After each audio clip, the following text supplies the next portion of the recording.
This is the Lone Crater YouTube. We hope this video helps. You start by making access and loosening the surface.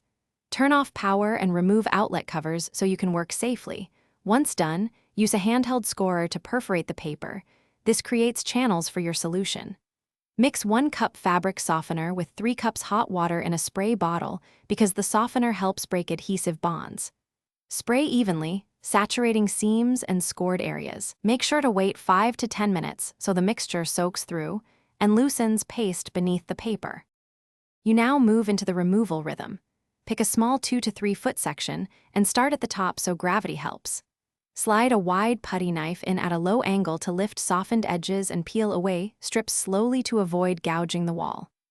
Once the paper is off, scrape residual backing with a plastic scraper. If it resists, respray and allow extra dwell time because repeated saturation breaks down adhesive more effectively. Make sure to keep the surface wet rather than forcing stubborn areas. You finish by removing adhesive and restoring the wall so it's ready for paint or new paper. Wash walls with warm water and a TSB substitute to remove sticky residue. Once rinsed and dried, sand rough patches and fill holes with spackle.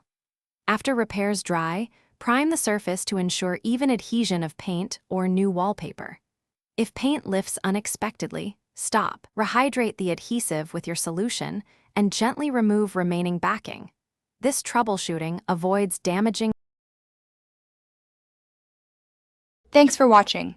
Consider subscribing if we helped you.